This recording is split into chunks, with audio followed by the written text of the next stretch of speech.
Bem, pessoal, aqui eu sou o monitor de genética novamente, Henrique Bedak, e na videoaula de hoje nós vamos fazer um Challenge N, número 2.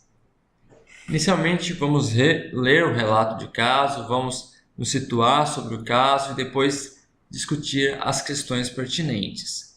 Então, depois da sua formatura, você começa a trabalhar no programa Saúde da Família no interior do estado, quando no seu terceiro dia de atendimento, recebe uma mãe aflita com seu filho que se queixa de quedas. Como já é de costume seu, para você a queixa principal é muito pouco para um bom atendimento, de modo que agora você começa a perguntar mais para fazer uma anamnese mais completa. Foi quando a mãe contou que esse era o seu quarto filho, todos decorrente de um parto normal, com parteira, sem nenhuma complicação que ela saiba, e que tinha começado a andar aos 12 meses, mas que hoje, com 4 anos, vem caindo de cada vez mais frequentemente. Enquanto pensava nas informações obtidas, para não deixar o clima silencioso, você nota que a criança estava com um desenho na mão. Olha bem e percebe que não estava assinado o desenho. Então você pega a sua caneta, dá ao menino, dizendo: escreva seu nome, escreva o nome desse desenhista. Foi quando a mãe disse: ah, doutor, ele não sabe mais escrever o nome. Um tempo atrás colocava seu nome até nas paredes, mas hoje já é uma dificuldade só em fazer um desenho. Percebendo que poderia ter mais coisa escondida nesse caso, pergunta se tem mais alguma coisa que tenha notado de diferente nos últimos tempos à mãe. Foi quando ela disse que ele tem batido a cabeça em várias coisas. Parece que ele não está vendo as coisas, dizia ela, e que ele tem se assustado com o latido do cachorro e com o barulho da panela de pressão. Você vai então fazer o exame físico, que percebe que ele está no regular estado geral, com mucosas úmidas, coradas, acianótico, ausência de hipocratismo digital, pouco responsivo aos estímulos dados. O aparelho respiratório, na ausculta pulmonar você percebe um som muito fraco, parecia que estava com dificuldade de respirar. Nos membros inferiores percebi uma fraqueza e hipotrofia muscular. Você está no interior e com poucos recursos à disposição. Não lhe restam muitas opções além de encaminhar o paciente para a capital.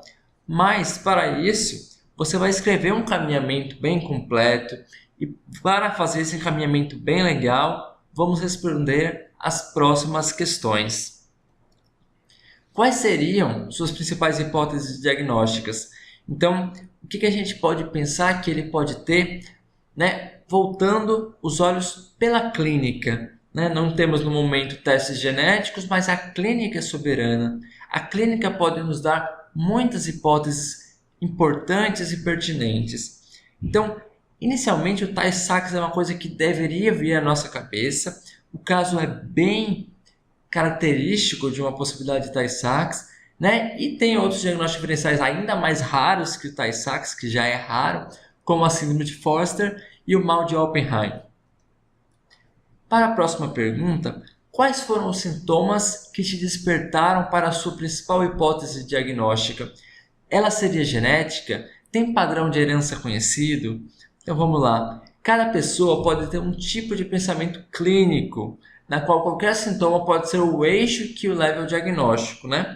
Uma possível característica seria desenvolvimento normal até que começa a perder cognição e o despertar dos problemas motores. Então, se a gente pegar essa evolução na qual houve uma melhora e depois sucessivamente uma piora, o Tay-Sachs é uma doença genética de herança autossômica recessiva que se encaixa com essa sintomatologia. Então, é uma doença que a gente deveria pensar para este caso já lido.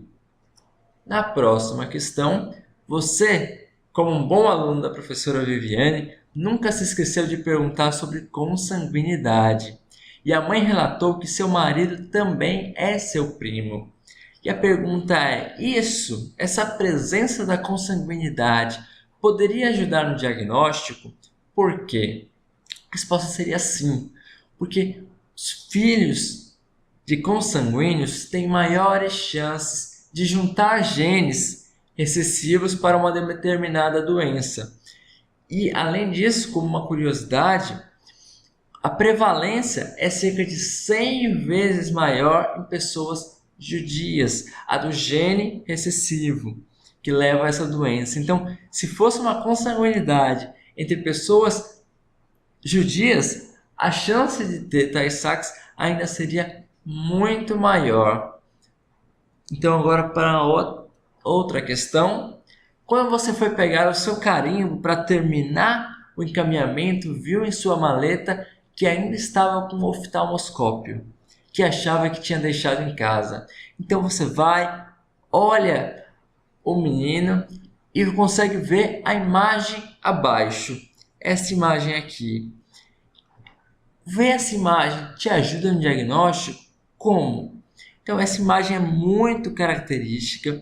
No exame do fundo do olho fica muito evidente a característica marcante de pessoas com Tay-Sachs, principalmente da forma infantil, que se caracteriza como uma mancha cereja avermelhada, arrodeada por uma área cinza clara.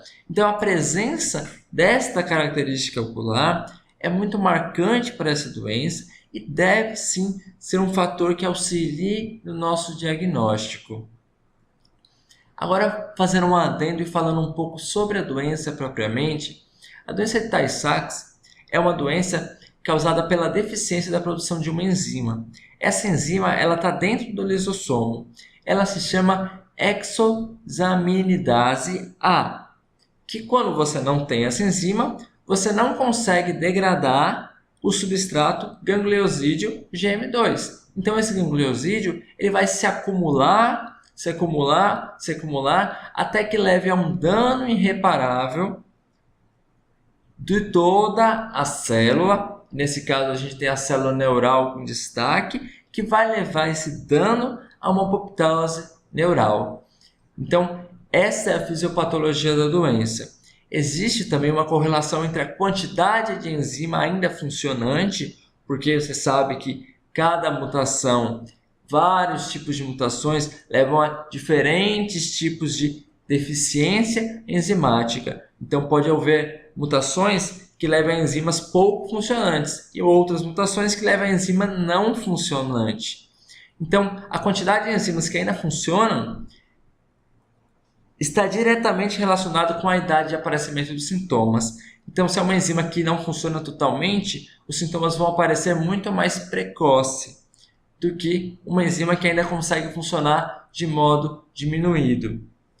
Nos dias atuais, o tratamento é, em sua maioria, paliativo. A gente ainda não tem conhecimento, técnica e estudos que possibilitem, por exemplo, a inserção de genes funcionantes em pessoas com a doença de Tay-Sachs. Por isso, a maioria dos tratamentos é voltado para o paliativo. O que se tem feito em alguns momentos é o transplante de medula óssea, com uma medula funcionando de um doador compatível, que possibilita a formação de alguns tipos celulares normais. Aqui na imagem, ela é bem interessante para a gente ver, exatamente aqui em cima, o neurônio funcionante, normal, de um paciente que não tem a doença, e o lisossomo aqui, íntegro, fazendo todas as suas atividades metabólicas de degradação de estruturas. Aqui embaixo, nós temos já um neurônio com a doença de Tay-Sachs, que nesse caso percebemos que o lisossomo sofre um processo de acúmulo tão grande do substrato que não consegue ser degradado pela deficiência da enzima, que ele cresce e chega a momentos que pode explodir. A explosão do lisossomo leva à liberação de diversas enzimas que vão fazer consumos de todas as coisas que não eram para ser consumidas dentro da célula. E isso vai desencadear um processo apoptótico. E assim nós temos a perda neural. Bem, pessoal, Esse foi o Challenge N número 2. Espero que tenham gostado, espero que tenham entendido um pouco. Aqui embaixo na descrição vou colocar mais links interessantes para dar uma revisada, para aprofundar os conhecimentos. E até a próxima. Obrigado!